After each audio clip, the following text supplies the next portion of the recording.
আমাদের প্রিয় নেতা জনাব তোফায়েল ভাই বাংলাদেশের কিংবদন্তির নেতা ছিলেন।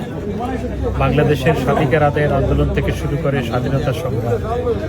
স্বাধীনতা সংগ্রাম পরবর্তী দেশ পুনর্গঠন, জননেত্রী শেখ হাসিনার নেতৃত্বে দেশের উন্নয়ন অগ্রগতি সবকিছুতেই তার অসামান্য অবদান ছিল।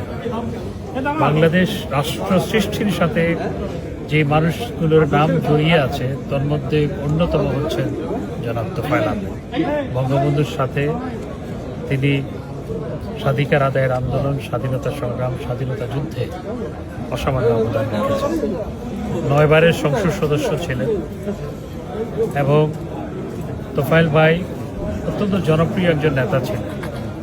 কিন্তু আমরা দেখেছি অত্যন্ত ন্যাক্কারজনকভাবে তার জানাজা অনুষ্ঠান ঢাকায় যেটি হয়েছে সেখান থেকে অনেককে গ্রেপ্তার করা হয়েছে এবং ভোলায় যখন নিয়ে যাওয়া হয়েছে, ভোলায় নিয়ে যাওয়ার আগেই সেখানে ছাত্রদল যুবদল বিক্ষোভ প্রদর্শন করেছে এবং মাঠে জানাজা করতে না দেওয়ার ঘোষণা দিয়েছে। যদিও বা সমস্ত বাধা অতিক্রম করে মাঠে বিশাল জানাজা অনুষ্ঠিত হয়েছে। যদি এই বাধা বিপত্তি তৈরি করা না হতো আরও লক্ষ লক্ষ মানুষের সমাগম সেখানে হতো।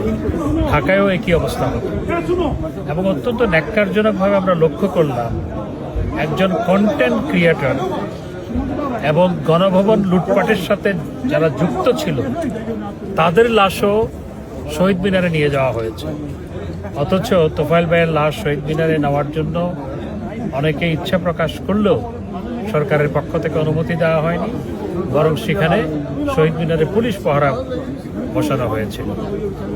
এইভাবে একটি লাশকেও, আওয়ামী লীগ নেতার লাশকেও যে তারা ভয় পায় সেটি তোফায়েল ভাইয়ের মৃত্যুর মধ্য দিয়ে আমরা দেখতে পেলাম, যেটি অত্যন্ত ন্যাক্কারজনক।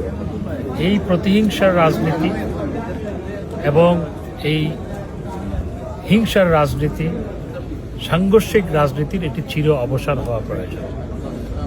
এবং আপনারা দেখেছেন যে তোফায়েল ভাইয়ের স্মৃতিচারণ করতে গিয়ে অনেকে বলেছে তোফায়েল ভাই কীভাবে মির্জা ফখরুল ইসলাম আলমগীর ভোলায় গেলে তাকে আদর আপ্যায়ন করা দরকার তিনি তার বন্ধুবান্ধব কর্মীদের নির্দেশ দিয়েছেন। রাজনীতি তেমনই হওয়া উচিত। আমরা সবাই রাজনীতি করব, কিন্তু আমাদের সামাজিক মেলাবন্ধন ঠিক থাকবে, সেটি হওয়া উচিত।